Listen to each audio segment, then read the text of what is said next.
하나님 말씀 찾겠습니다. 신약성경 베드로전서 2장 1절로 10절 말씀입니다. 신약성경 베드로전서 2장 1절로 10절의 말씀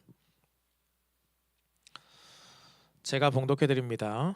그러므로 모든 악독과 모든 기만과 외식과 시기와 모든 비방하는 말들을 버리고 갓난아기들 같이 순전하고 신령한 젖을 사모하라. 이는 그로 말미암아 너희로 구원에 이르도록 자라게 하려 함이라. 너희가 주의 인자하심을 맛보았으면 그리하라. 사람에게는 버림받았으나 하나님께는 택하심을 입은 보배로운 산돌이신 예수께 나아가 너희도 산돌같이 신령한 집으로 세워지고 예수 그리스도로 말미암아 하나님이 기쁘게 받으실 신령한 제사를 드리 거룩한 제사장이 될지니라.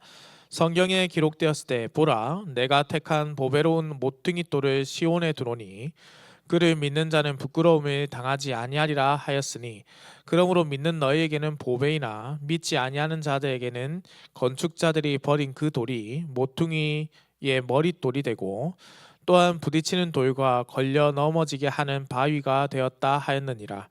그들이 말씀을 순종하지 아니함으로 넘어지나니 이는 그들을 이렇게 정하신 것이라. 그러나 너희는 택하신 족속이요 왕같은 제사장들이요 거룩한 나라요 그의 소유가 된 백성이니 이는 너희를 어두운 데서 불러내어 그의 기이한 빛에 들어가게 하시니 아름다운 덕을 선포하게 하려 하심이라. 너희가 전에는 백성이 아니더니 이제는 하나님의 백성이요 전에는 긍휼을 얻지 못하였더니 이제는 긍휼을 얻은 자니라. 아멘. 반갑습니다. 우리 오늘 이곳에 모인 모든 성도님들 환영합니다. 우리 앞뒤 좌우에 계신 분들에게 한번 인사해볼까요? 참 잘오셨습니다. 반갑습니다. 잘 오셨습니다. 반갑습니다. 어느덧 2025년의 마지막 주일입니다. 우리 성도님들 또 저보다 나이가 있으신 분들께 너무 죄송하지만 이제 저도 40이 넘어 한 살 한 살 드는 것이 속상한 나이가 되었습니다. 뭐 되게 가짜않게 보시네요.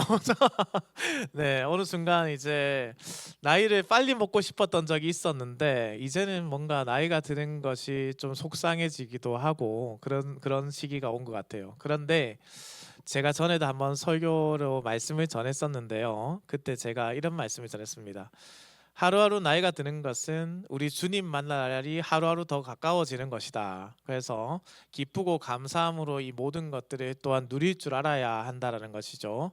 한 해의 마지막입니다. 이제 또 새로운 한 해를 맞이하게 될 텐데 마지막에 포커스보다 새로운 한 해를 바라보며 기뻐하는 시간이 되기를 소망합니다. 사랑하는 성도들, 저희가 오늘 이곳에 예배를 할 수 있다 모였다라는 것은 그야말로 크신 은혜가 아닐 수 없습니다. 몸에 병이 들거나 마음이 다치거나 환경의 문이 닫힌 상태에서는 예배드리러 나오기가 어렵죠. 그런데 이곳에 우리가 스스로 자원하여 기쁘게 나올 수 있는 모든 것들은 하나님께서 우리를 인도해 주셨음을 믿으시기 바랍니다. 그래서 오늘 우리의 예배는 기쁨과 감사가 넘치는 예배가 되어야 합니다. 사랑하는 성도님들, 저는 지난 3월 우리 교회에 청빙 지원을 했습니다. 제가 왜 이런 말씀을 미리 드리냐면 바로 우리 청빙위원들이 지금 기시감이 지금 들어야 되는데 들고 계시리라 저는 믿기 때문에 그 당시에 제가 청빙 지원을 할 때 제가 이러한 교회를 꿈꿉니다. 그리고 이러한 교회를 세워가기를 소망합니다라는 마음으로 설교 영상을 오늘 본문의 말씀으로 보냈습니다. 지금 새로 처음 보는 것처럼 청빙위원들이 저를 보고 계시네요. 네, 그렇다면 너무나 또 감사한 것이죠. 이런 만각의 은혜가 저에게 말씀을 전할 때 기쁨이 됩니다. 잊어버리셔야지 또 전할 때 기쁨이 되지 않겠습니까? 오늘 말씀이 제가 사실은 교회란 무엇인가, 하나님께서 교회에게 무엇을 원하시고 교회가 어떻게 서가야 되는가를 말씀해 주시는데요. 저는 청빙위원들이 제가 보낸 이 영상에서 이러한 교회가 되기를 소망하는 마음을 가지고 저를 최종 후보로 올렸다라고 생각을 합니다. 그래서 오늘 이 말씀으로 우리 열린문교회 성도님들을 다시 만나기를 원합니다. 이 말씀이 단순히 제가 전하는 말씀이 아니라 2026년 우리 열린문교회가 어떠한 교회를 지향하고 바라보고 나아가야 하는가, 특별히 한 설교자의 메시지로서가 아니라 하나님께서 우리 열린문교회를 어떻게 되기를 소망하시는가, 그러한 것을 발견하는 시간이 되기를 우리 주님의 이름으로 축원합니다. 사랑하는 성도님들, 오늘 본문은 사도 베드로가 우리 신앙생활이 있잖아요, 하나의 비유를 들어서 설명하는데, 그 비유가 무엇이냐면 바로 집을 세우는 과정에 빗대서 설명을 하고 있습니다. 혹시 건축을 하시는 분이 계실지도 모르겠습니다만, 집을 세운다라는 것은 대단히 특별한 일 중에 일이라고 할 수 있죠. 우리가 결코 빼놓지 않고 우리 삶에 필요한 것이 그중 하나가 바로 집이기 때문입니다. 그래서 어쩌면 사도 베드로는 우리의 일상에서 그렇게 멀지 않은, 너무나도 가까운 이 비유를 가지고 하나님께서 어떠한 교회를 세우기를 원하시는가를 우리에게 알려주고 있다라는 것이죠. 우리가 함께 이 말씀을 나누고 이 말씀에 깊이 우리가 묵상해보고, 또 하나님의 뜻 가운데 또 하나님의 뜻을 아름답고도 온전하게 세워가는 우리 열린문교회가 되기를 우리 주님의 이름으로 축원합니다. 자, 집을 세울 때는요, 사실은 중요한 것이 있습니다. 바로 집에 여러 가지 단계들이 있습니다만, 세 가지 조건은 필수, 절대적으로 빠져서는 안 된다는 거죠. 먼저 건축에 들어가는 자재들, 여기서 이제 잘못한 좋지 않은 자재들을 사용하면은 이제 무리한 시공으로 집이 온전하게 서지 못하죠. 그리고 튼튼한 기초, 지반이 세워져야 된다는 것, 그리고 그것을 진행하기 전에 먼저 세심하게 그 모든 것들을 계획하고 관리할 설계가 필요하죠. 그래서 그 설계에 맞춰서 진행되는 것 아니겠습니까? 그래서 저는 이 세 가지를 가지고 좀 오늘 말씀을 전해드리고자 하는데, 먼저 조금 전 먼저 언급한 것처럼 자재, 튼튼한 이 견고한 튼튼한 자재에 대해서 먼저 말씀드리려고 합니다. 오늘 말씀을 잘 보시면 시작하는 절에 어떤 단어가 먼저 등장하고 있나요? 그러므로. 그러면 우리가 이 그러므로를 들으면 보면은 당연히 앞의 내용의 결론이다라는 것이겠죠. 앞에 어떠한 내용의 결론으로 그러므로 이렇다라고 말한 것 아니겠습니까? 그러면 그 앞의 내용이 무엇이냐? 바로 1장 23절 말씀입니다. 베드로전서 1장 23절, 너희가 거듭난 것은 썩어질 씨로 된 것이 아니요 썩지 아니할 씨로 된 것이니 살아있고 항상 있는 하나님의 말씀으로 되었느니라. 그리고 이어집니다. 그러므로 모든 악독과 모든 기만과 외식과 시기와 모든 비방하는 말을 버리고 갓난아기들 같이 순전하고 신령한 젖을 사모하라. 그러면 이제 이 말씀이 이해가 되는 것이죠. 갑자기 갓난아기가 도대체 왜 나온 겁니까? 라는 질문에서 답을 찾죠. 왜? 1장 23절에 뭐라고 했습니까? 너희가 거듭 났기 때문에, 다시 났기 때문에 너희가 갓난아기다. 그러므로 거듭난 이들이 이제 어떻게 살아야 하는가를 오늘 말씀에서 우리에게 알려준다는 거죠. 곧 거듭난 우리가 어떻게 살아야 하는가. 1, 2절의 말씀은요, 사실 두 가지 동사로서 답이 끝나버립니다. 첫 번째, 버리다. 두 번째, 사모하다라는 겁니다. 버리는 것, 바로 특별히 1절에 보시면요, 이 버리다라는 단어, 아포티템이라는 단어를 쓰는데요, 이 단어가 매우 독특하게 앞부분에 있습니다. 맨 처음 나타납니다. 히브리어는요, 사실 동사가 먼저 등장하고 그 뒤에 나오는 말들이 주어랑 목적어들이 나옵니다. 예를 들어서 그가 갔다, 집을 향하여, 이렇게 됩니다. 이게 히브리어의 어떤 기본적인 구조인데요, 헬라어는 그렇지 않습니다. 그런데 굳이 이 단어 버려라라는 단어를 왜 맨 앞에 두었을까요? 강조하기 위해서죠. 너희가 거듭났다면 그러므로 너희가 무엇을 해야 하느냐? 바로 버려야 한다. 버려야 한다. 어떤 것을 버려라는 겁니까? 그리스도의 성장을 막아서는, 그리스도인들의 성장을 막아서는 모든 것을 과감하게 벗어버려라. 이미 너무나도 더러워진 옷을 입은데 그 옷을 두고 깨끗한 옷을 위에 입으면 여러분, 부모님들이 얼마나 신나할까요? 우리 하율이가 얼마 전에 그 미끄럼틀 탔는지 온 바지가 검은게 되고 왔어요. 분명히 흰 바지였거든요. 검정색 옷을 입었는데 저한테 달려오길래 제가 과감하게 밀쳐냈습니다.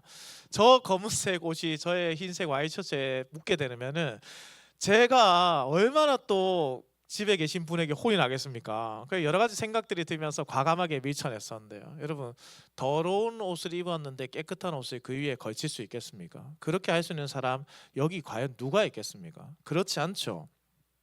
거듭난 사람은 헌옷을, 곧 과거를 벗어버리고 새로운 삶을 시작해야 한다. 그렇다면 그리스도인들이 버렸어야 할 바로 그 헌옷이란 무엇인가? 모든 악독과 모든 기만과 외식과 시기와 모든 비방하는 말을 버려야 한다. 이것을 버려야 합니다.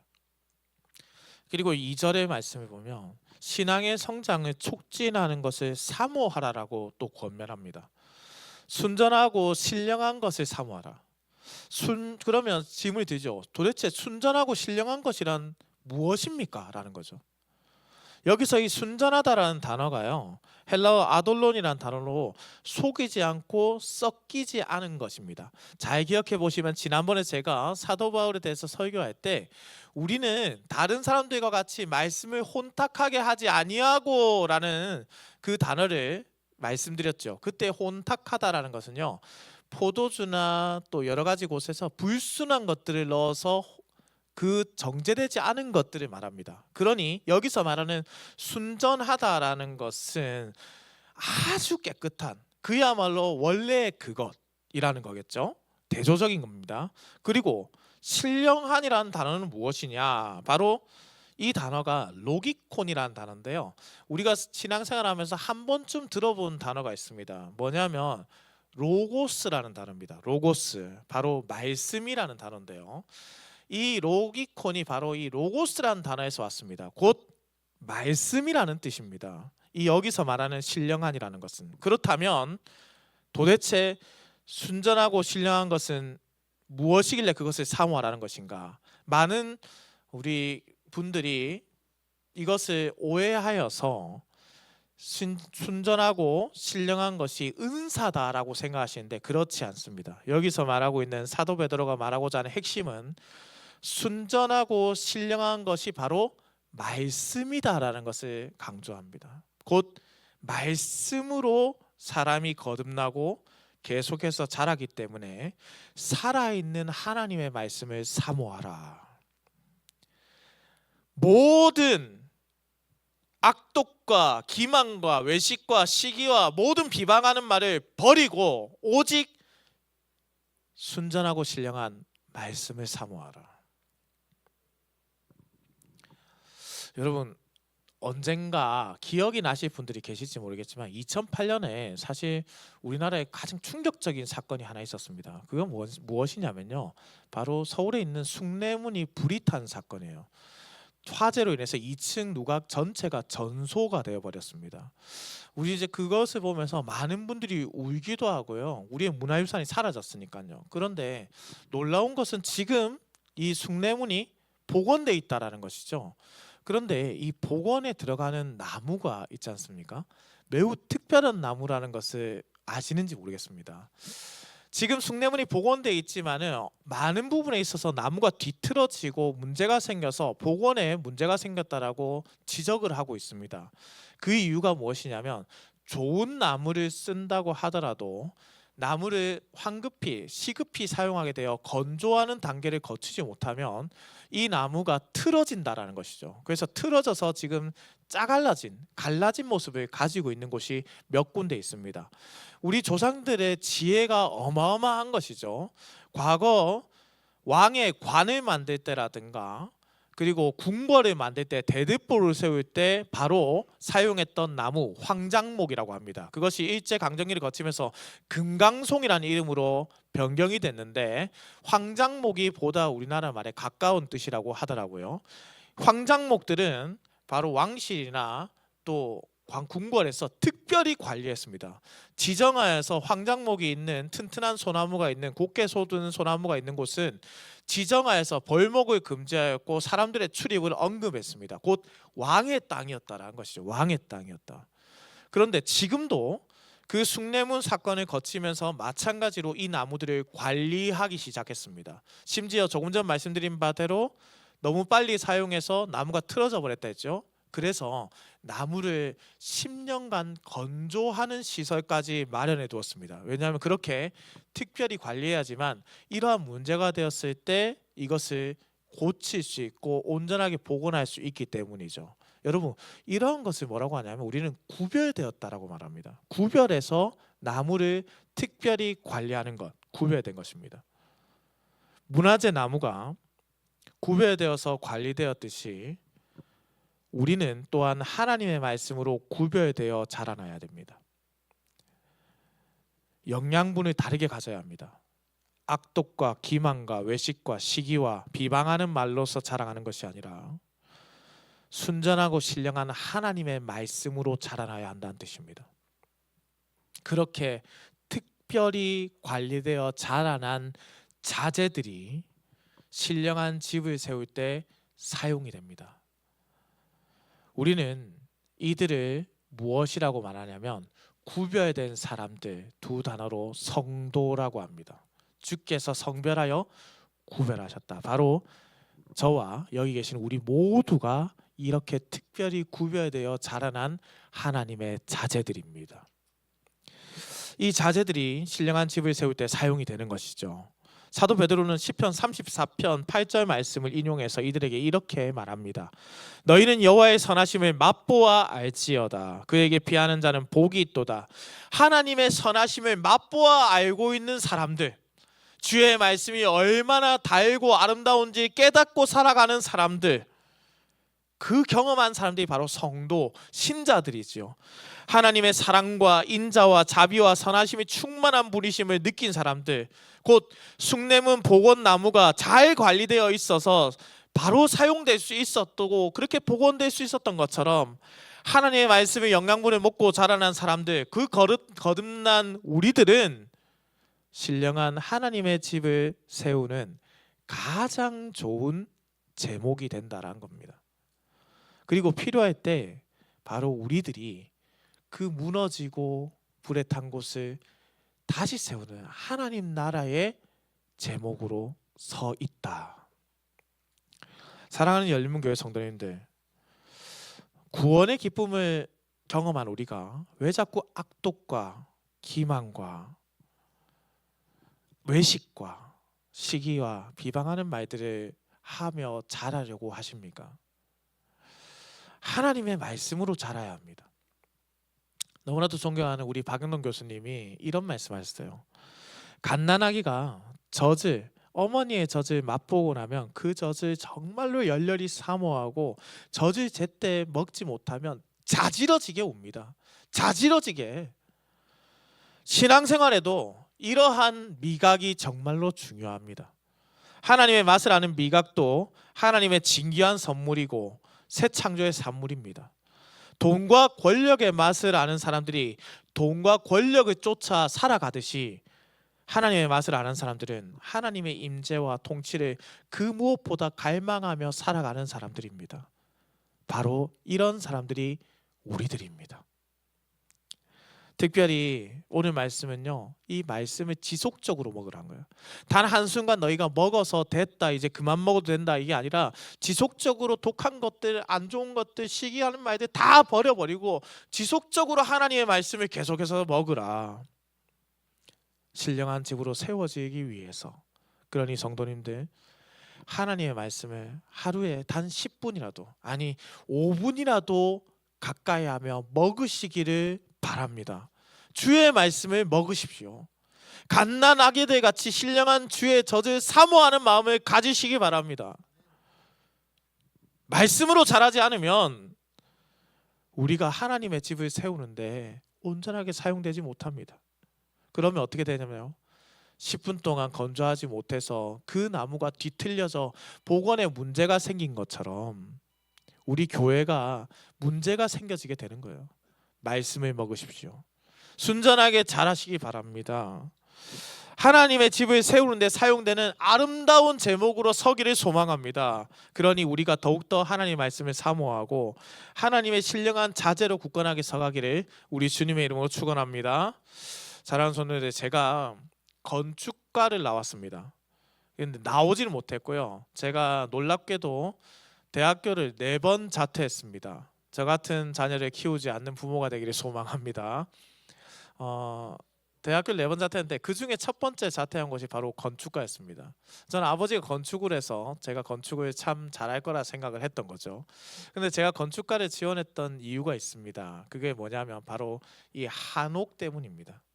언젠가 제가 군에서 이등병이 들어왔는데 제가 물어봤습니다. 나는 사회에서 어떤 거 하다 들어왔을 것 같아 라고 하니까 우재섭 병장님은 공부하다가 왔을 것 같습니다 라고 하길래, 그러면 내가 무슨 공부를 했을까라고 이등병 때 물었더니 이 이등병이 바로 건축과 다닐 것 같습니다 이러는 거예요. 그래서 저는 이제 예수를 믿는 사람인데 신기가 있나? 얘가 뭐지라고 생각을 했습니다. 그래서 제가 다시 물었죠.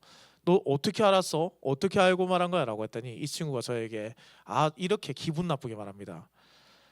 우재섭 병장님 얼굴이 건축적으로 생기셨습니다. 제가 그 말이 잊혀지지가 않습니다. 여러분, 어떻게 생긴 게 건축적으로 생긴 건가요? 제가 그 거울을 볼 때마다 나는 정말 건축적으로 생겼는가? 라는 생각을 해봅니다. 여러분, 제가 건축과를 다녔으면 과연 건축이 잘 맞았을까요? 건축을 이제 좋아하게 된 계기가 이 한옥 때문이었는데요. 너무 아름다운 거야. 세계적인 건축가들이 우리나라에 찾아오면 이 한옥을 사진 찍기 바쁩니다. 그런데 이 한옥에는 매우 특별한 집을 지을 때 매우 특별한 방식으로 집을 짓습니다. 바로 못질을 하지 않는다는 겁니다. 진짜 한옥은요, 못질을 하지 않습니다. 그래서 나무에 균열이 없습니다. 목조 건물로 무너지지 않고 못질을 하지 않는데 튼튼하게 서 있는 것은 이음새가 명확하고 온전하게 들어가 있기 때문입니다. 우리는 앞서 신자가 신령한 자제로 성장하는 것이 하나님의 순전한 말씀으로 성장한다라고 배웠습니다. 그런데 아무리 튼튼하게 잘 자란 자제라고 할지라도요, 혼자서는 집을 이룰 수 없고 견고하게 설 수 없다는 것을 기억하십시오. 이들이 서로 맞물려서 못질해서 되는 것이 아니라 서로가 맞물려서 아름답게 균형감 있게 온전하게 틀어지지 않고 세워져 있는 것입니다. 비와 바람이 와도 무너지지 않는 집이 되는 것이죠. 사도 베드로는 교회를 건물로 표현하면서 함께 너희가 세워져야 한다라고 권면합니다. 4절에서 5절 말씀을 함께 보겠습니다.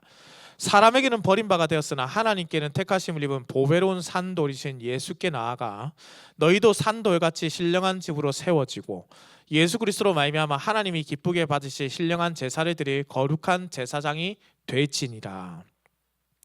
사도 베드로가 아주 과감하게 예수님께서 사람들에게 버림을 받았다라고 표현하죠. 그런데 이 표현이요, 헬라어적 원어로 봤을 때는 지금 과거에 뿐만 아니라 사도 베드로가 활동할 그때도 버림을 받고 있고, 지금 우리의 세대에도 예수 그리스도가 세상의 사람들로부터 버림받고 있다라는 표현을 쓰는 겁니다. 계속해서 버림받는다는 거죠. 그러나 예수님께서 보배로운 산돌이심을 모르는 그들로 인해서 버림을 받는 것입니다. 얼마나 귀한 분인지 모르고 얼마나 아름다운 분인지 모르기 때문에 계속해서 예수를 버리고 살아가죠. 그래서 사도 베드로는 여기서 더욱 강조합니다. 그러나 우리는 나아가 예수 그리스도와 함께 세워진다. 예수 그리스도가 버림을 받는 것은 세상이지만 우리는 예수 그리스도 안에서 그에게 나아가서 그와 함께 세워지고 있다. 여러분, 구약 성경에서요, 여기서 말하는 산돌이 있지 않습니까? 산에 있는 돌을 말씀하는 게 아니에요. 살아있는 돌을 의미합니다. 살아있는 돌. 그런데 여러분, 구약 성경에서 반석이라고 할 때는 거진 다 지칭하는 것이 하나님입니다. 하나님. 우리가 우리 교회에선 잘 부르지 않는데 혹시 이 찬양 아시는지 모르겠습니다. 나의 반석이신 하나님. 처음 들어보셨나요? 제가 이게 지역마다 부르는 찬양이 있다는 게 제가 확신이 들 때가 이러는 거죠, 그죠? 이 찬양 제가 참 좋아하는데요. 바로 이것도 시편의 고백이죠. 신명기 32장 4절 말씀 보시겠어요? 그는 반석이시니 그가 하신 일이 완전하고 그의 모든 길이 정의롭고 진실하고 거짓이 없으신 하나님이시니 공의로우시고 바르시도다. 하나님이십니다. 반석. 시편 62편 2절입니다. 오직 그만이 나의 반석이시오 나의 구원이시오 나의 요새이시니 내가 크게 흔들리지 아니하리로다. 이 또한 하나님입니다. 사도 베드로가 예수 그리스도를 하나님이라고 지금 고백하는 겁니다. 바로 그 반석이시다. 그 돌이시다. 그런데 예수님이 살아있는 돌이다라고 하는 겁니다. 여러분, 돌이 살아있습니까? 돌이 어떻게 살아있습니까? 돌이 어떻게 생명력이 있습니까? 그런데 예수님은 돌인데 살아있는 돌이다. 여기서 웨이네이 그루뎀이라는 신학자가 이렇게 말합니다. 그리스도께서 산 돌이라는 사실은 즉시로 죽은 돌로 만들어진 구약시대의 성전과 비교되는 그분의 우월성을 보여줍니다. 곧 돌로 지어진 성전, 솔로몬의 성전, 스룹바벨의 성전을 의미하는 그것보다 훨씬 더 우월하신 참된 성전이시다. 그리스도인들은 하나님께 나아가는 옛 방식을 추구해서는 안 되는데 이 길이 훨씬 낫기 때문이다. 여기서 옛 방식이란 뭐냐? 바로 이스라엘 백성들에게 주어졌던 율법의 방식, 곧 제사장들만 나아갈 수 있었던 그것입니다. 대속죄 이래 대제사장이 단 한 번 속죄소에 들어가다가도 죽을 수 있었던 그 두려움의 자리, 제사장들만 제의를 드릴 수 있고 일반인들은 제사를 드릴 수 없었는데 참여는 할 수 있지만 제사를 드리는 것은 제사장들의 역할이었지 않습니까? 그런데 보배로우신 산돌이신 예수 그리스도로 말미암아 그냥 눈에 보이고 죽어있는 돌로 세워진 성전이 아니라 살아있는 돌이신 예수 그리스도로 세워진 성전에서 이제 우리가 살아있는 예배를 제사장들 뿐만 아니라 우리 모두가 자유롭게 드리게 되었다. 심지어 우리 예수님께로 우리가 더욱더 나아가 세워지고 있다고 합니다. 또 나아가고 또 세워지고 있다. 너희가 지속적으로 그리스도께 나아갈 때 그 살아있는 돌로 지어진 신령한 집에서 또한 세워진다. 그래서 사도 베드로가 너희도 산돌같이 그리스도인들을 살아있는 돌들이라 말하는 거예요. 우리가 이전에는 죽은 자들이었잖아요. 우리가 이전에 예수 그리스도 모를 때는 죽었던 사람들입니다. 죽음의 가운데 있었던 사람들입니다. 마치 돌들에게 생명이 없듯이 우리가 그렇게 죽었던 사람들입니다. 그런데 살아있는 예수 그리스도로 산돌이신 예수 그리스도로 말미암아 우리 또한 살아있는 자가 되었다. 그렇게 너희도 산돌들이 되었다. 그래서 신자들은요, 새로운 성전을 넘어서 하나님께 제사를 드리는 거룩한 제사장이 된 겁니다. 신령한 집에서 동물을 바치는 제사가 아니라 자신을 산 제물로 드리는 거룩하고 성결한 삶으로서 드리는 삶의 제사를 드리는 제사장들이 되었다. 그런데 인간의 생각으로 이것이 온전하게 이루어지지 않잖아요. 인간의 마음으로, 인간의 몸으로 이것을 온전하게 이룰 수 없잖아요. 그렇게 견고한 집을 짓는다는 것이 가능하려면 단단한 받침도 있어야 하지 않습니까? 그 모퉁이 돌이 필요하다. 그래서 사도 베드로가 6절에서 7절에 이렇게 말씀합니다. 성경에 기록되었을 때 보라 내가 택한 보배로운 모퉁이 돌들을 시온에 두노니 그를 믿는 자는 부끄러움을 당하지 아니하리라 하였으니 그러므로 믿는 너에게는 보배이나 믿지 아니하는 자들에게는 건축자들이 버린 그 돌이 모퉁이의 머릿돌이 되고 내가 택한 보배로운 모퉁이 돌 곧 하나님께서 예비하신 바로 그 구원자 예수 그리스도께서 하나님이 보내신 약속대로 보내신 분이시다. 그래서 이 모퉁이 돌이 이 신령한 집을 짓는데 가장 중요하게 연결되는 그 중요한 부분이시다. 신령한 집의 가장 기초가 되는 것이 예수 그리스도고 신령한 집의 기반이 되는 것이 예수 그리스도고 신령한 집의 전체적인 기반일 뿐만이 아니라 기초이며 예수 그리스도 안에서만 우리가 연결될 수 있다는 겁니다. 못질로서 연계되는 것이 아니라 예수 그리스도 안에서 연계된다. 사람의 생각으로 하나 되는 것이 아니라 예수 그리스도 안에서 견고하게 지지하고 붙잡아지게 된다. 이를 사도 베드로도 동일하게 고백했습니다. 에베소서 2장 20절로 22절 말씀입니다. 우리가 한 목소리로 한번 같이 읽어보도록 하겠습니다. 너희는 사도들과 선지자들의 터 위에 세우심을 입은 자라. 그리스도 예수께서 친히 모퉁이 돌이 되셨느니라.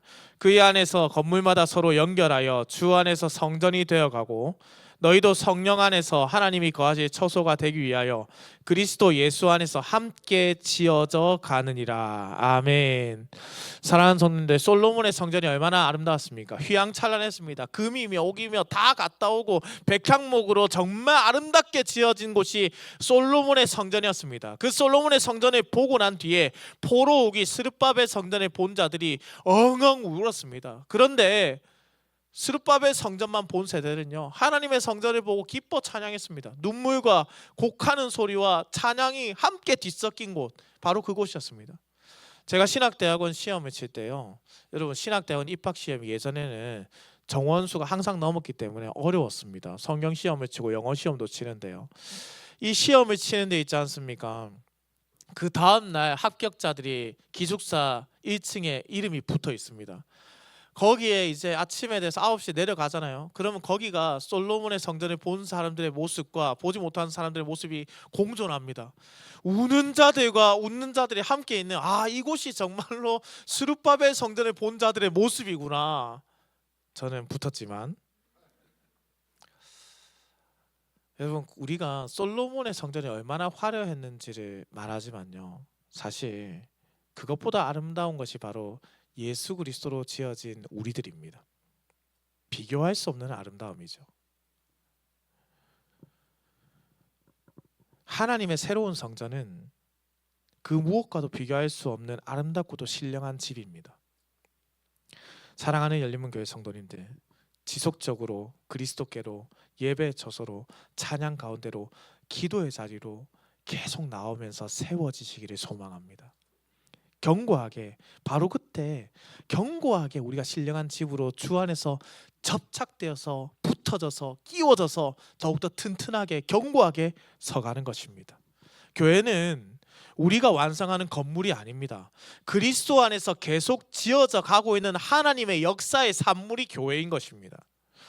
우리를 부르신 그 목적대로 더욱 예수님의 이름으로 나아오고 그 견고한 머릿돌 위에 세워지는 신령한 집인 교회가 되기를 우리 주님의 이름으로 축원합니다.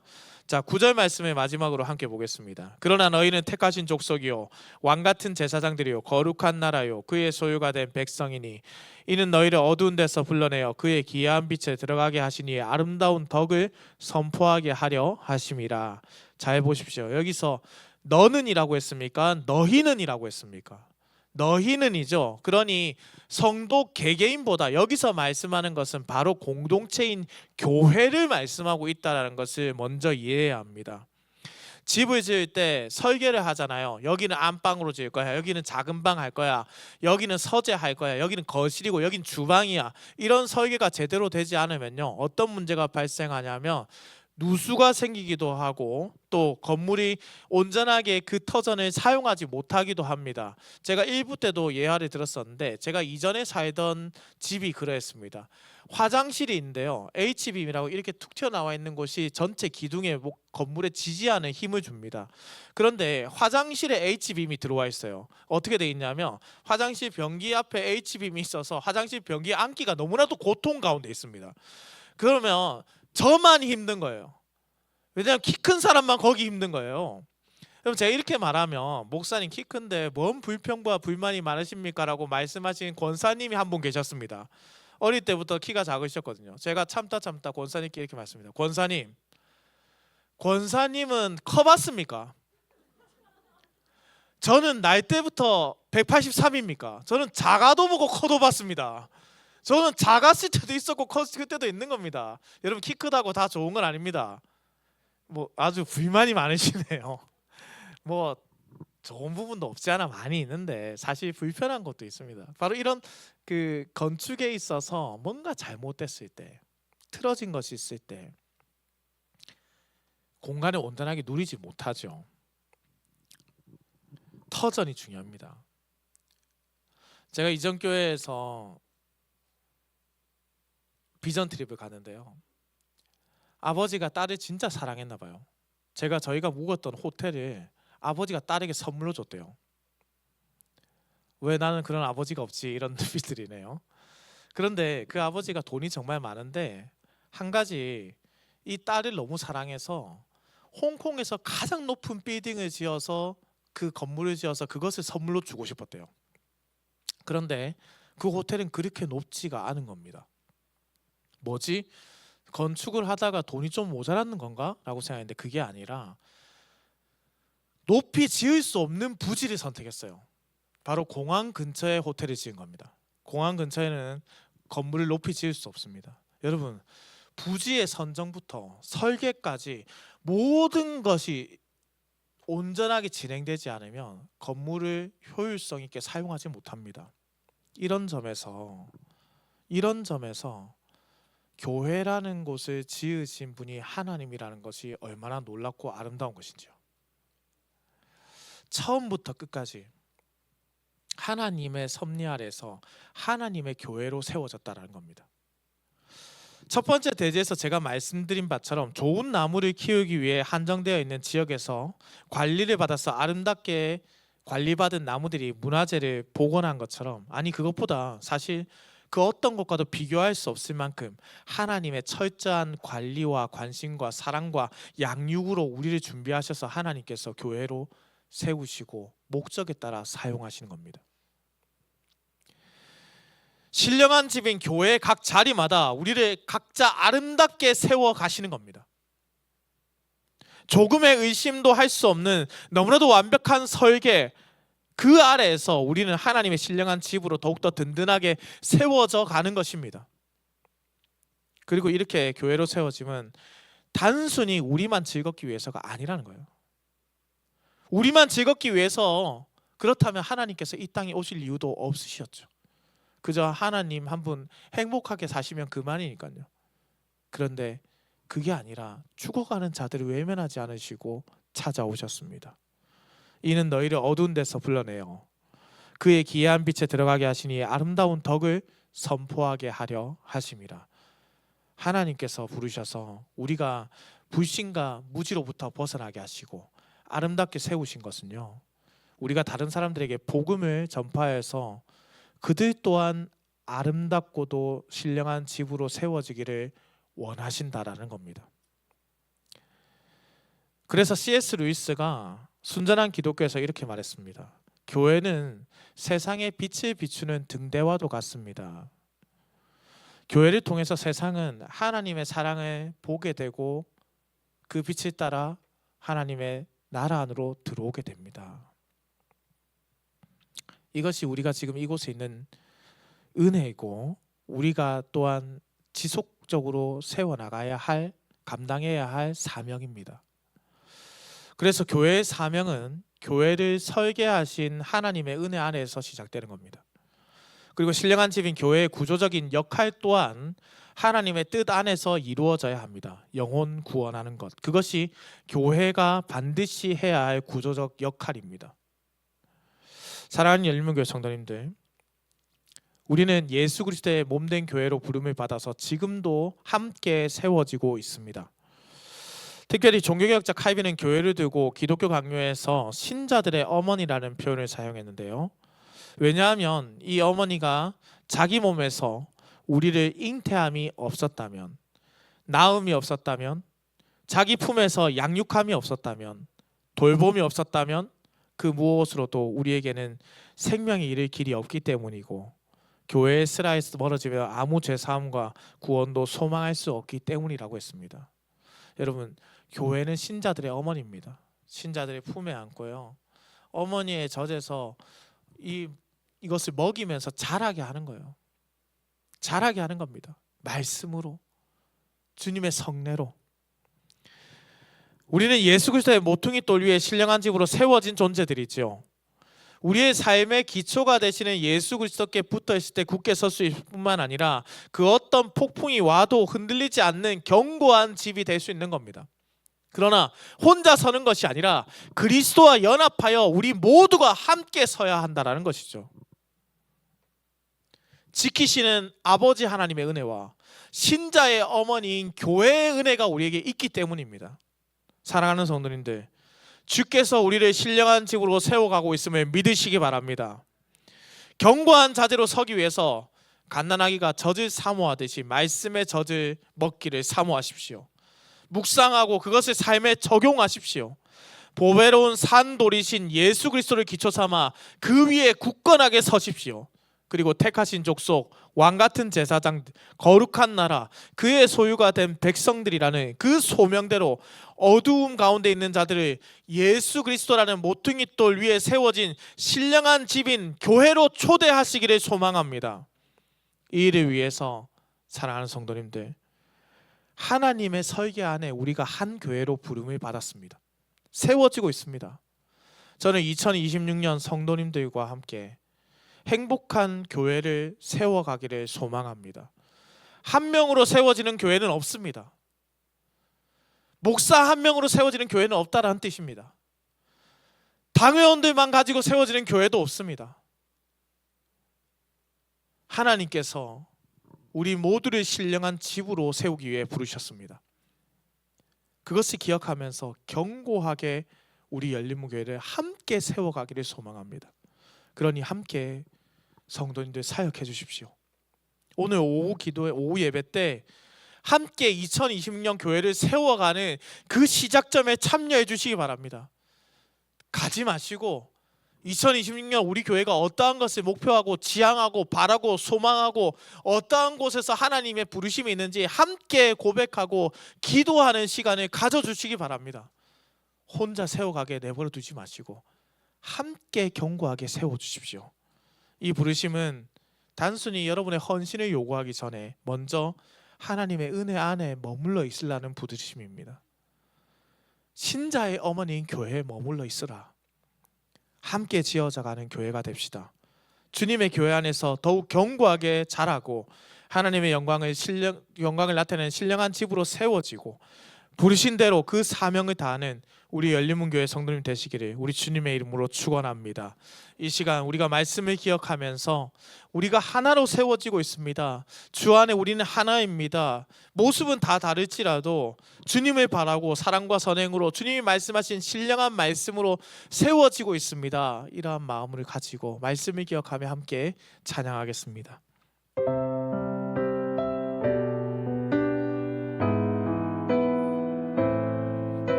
주 안에 우린 하나, 모습은 달라도 예수님 한 분만 바라는 사랑과 선행으로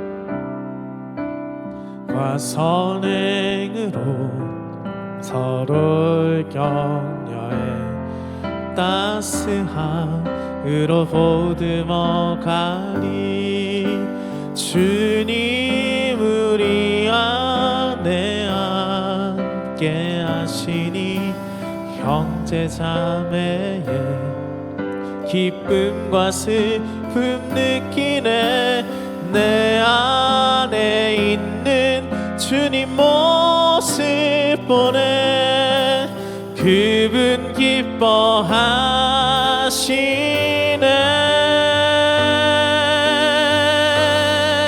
주님을 통해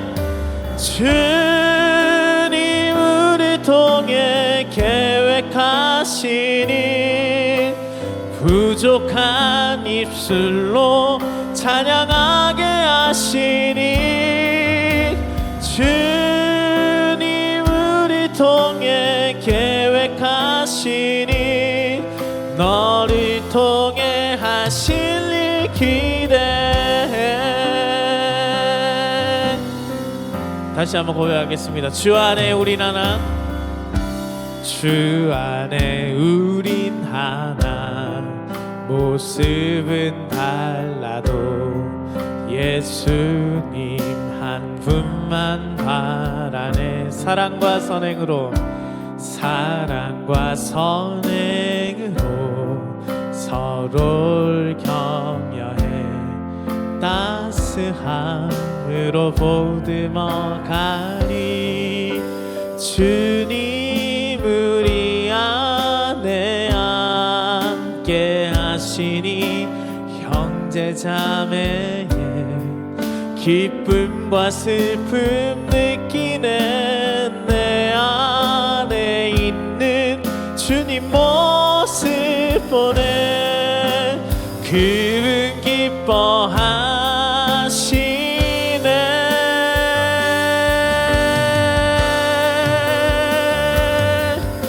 주님 우리 통해 계획하시니 부족한 입술로 찬양하게 하시니. 주님 우리 통해 계획하시니 너를 통해 하실 일 길. 우리 서로가 서로를 축복하며 찬양하자. 주님 우리 통해, 주님 우리 통해 계획하시니 부족한 입술로 찬양하게 하시니.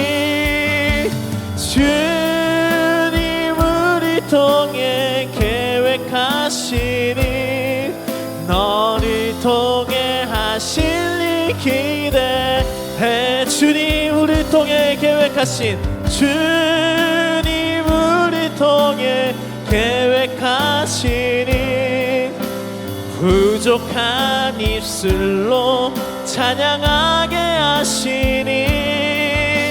주님 우리 통해 계획하시니 너를 통해 하실 일 기대해. 너를 통해, 너를 통해 하실 일 기대해. 나를 통해, 나를 통해 하실 일 기대해. 우리 통해, 우리 통해 하실 일 기대해.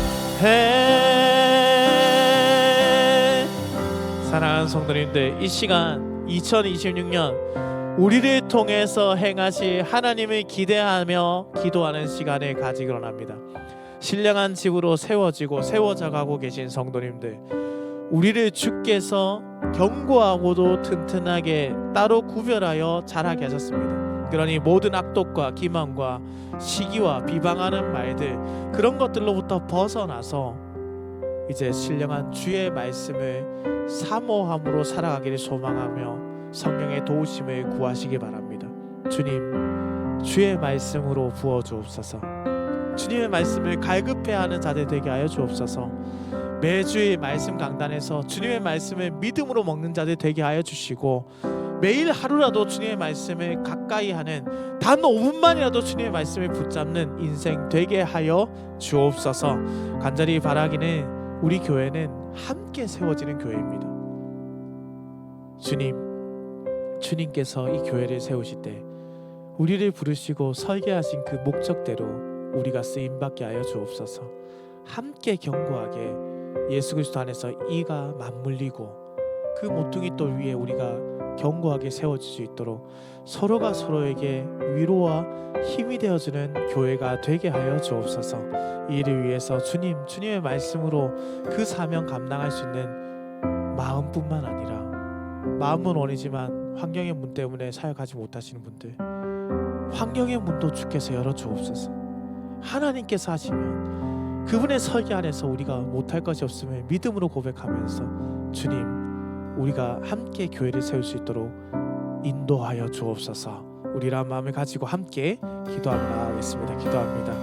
사랑과 은혜가 많으신 아버지 하나님, 감사합니다. 주님의 뜻 가운데 우리를 부르시고 하나님의 뜻 가운데 우리를 세워주심에 감사합니다. 신실하게 우리 교회를 지금까지 세워주시고 주님의 말씀을 먹여주심에 감사합니다. 이 시간 우리가 주님의 말씀을 먹으며 살기를 소망합니다. 주님의 말씀을 붙잡고 살기로 합니다. 주님의 말씀대로 살기로 합니다. 주여, 우리가 주님의 말씀을 가까이 하는 열심을 회복시켜 주옵소서.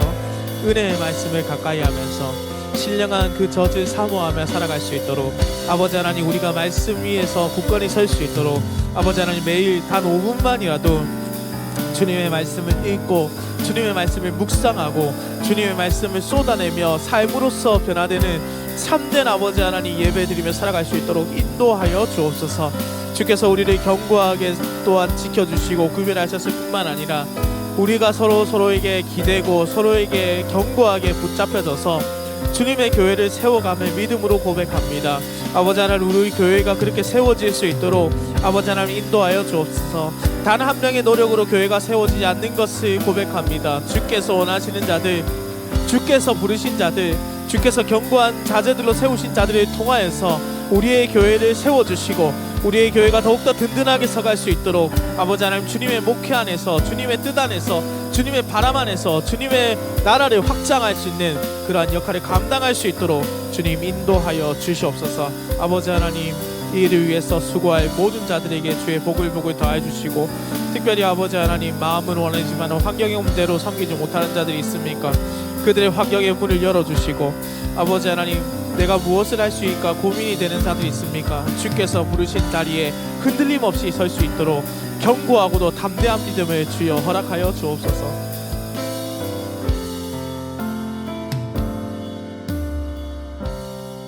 은혜의 하나님 아버지, 2025년 마지막 주일에 주의 말씀 앞에 서게 하시고 예배로 우리가 마무리하게 하심에 감사합니다.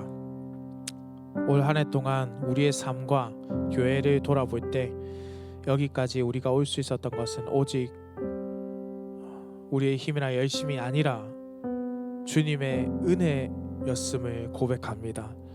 주님의 도우심이었음을 고백합니다. 이 믿음을 간직하며 내년 한 해도 주님의 도우심을 소망하며 살아가는 자들 되게 하여 주옵소서. 주님 말씀을 통하여서 우리가 어떤 존재인지, 또 무엇을 위해 부름을 받았는지, 어떻게 세워지고 있는지, 어떻게 세워져야 하는지를 깨닫게 하시니 감사합니다. 이제 이 말씀을 우리가 들었습니다. 우리의 생각과 말과 삶이 말씀 앞에서 다듬어지게 하시고 더욱더 아버지 하나님, 신령한 순전한 말씀으로 새해를 더욱 경건하게 거룩하게 살아가게 하여 주옵소서. 이 시간 주님 앞에 드리는 물질의 예물과 삶의 헌신을 기쁘게 받아 주옵소서. 모든 것이 주께로부터 왔음을 고백하며 드리오니 이 예물이 교회를 세우는 데 사용되게 하시고 복음이 필요한 곳으로 흘러 들어가게 하여 주옵소서. 주님, 우리를 세상 가운데로 다시 보내실 때에 흩어지는 무리가 아니라 부르심을 받은 백성으로서 하나님 나라를 확장하며 살아가게 하여 주옵소서. 각자의 자리에서 주의 은혜를 기억하며 주의 영광을 나타내는 거룩한 삶을 살아가게 하여 주옵소서. 한 해를 은혜로 마치게 하신 하나님께 감사드리며 앞으로의 나이들도 동일한 은혜로 인도하실 것을 믿음으로 고백하며 다가오는 송구영신 예배에도 모든 성도들이 모여 함께 예배드릴 수 있도록 마음과 환경의 문을 열어주시고 육신의 연약함을 가진 성도들을 치유하시고 경제적인 어려움에 속한 자들을 위로하시며 물질의 복을 더하여 주시는 은혜의 해가 되게 하여 주옵소서. 아버지 하나님, 오늘 오후 예배에 2026년 목회 간담회를 가지려 합니다. 주께서 함께 하시고 주께서 경영하시는 열린문교회의 사역이 될 수 있도록 하나님, 우리 교회 성도들의 마음의 문을 열어주시고 그 모든 환경의 문도 열어주시옵소서. 함께 지어져가는 교회 되게 하여 주옵소서. 감사해드립니다. 살아계신 우리 주 예수 그리스도의 이름으로 기도드립니다. 아멘. 축복 기도드리겠습니다. 지금은 우리 주 예수 그리스도의 크신 은혜와 만복의 근원이 되시는 하나님 아버지의 극진하신 사랑과 성령의 감화 감동 교통하심이 하나님의 말씀으로 함께 영양분을 먹고 주님의 교회를 함께 세워가기를 소망하며 기이한 빛으로 죽는 자들을 돌아오게 하기를 소망하는 여기 있는 모든 열린문교회 성도들과 이들의 가정과 생업과 학업과 주의 몸된 교회 위에 영원토록 함께 있을지어다. 아멘.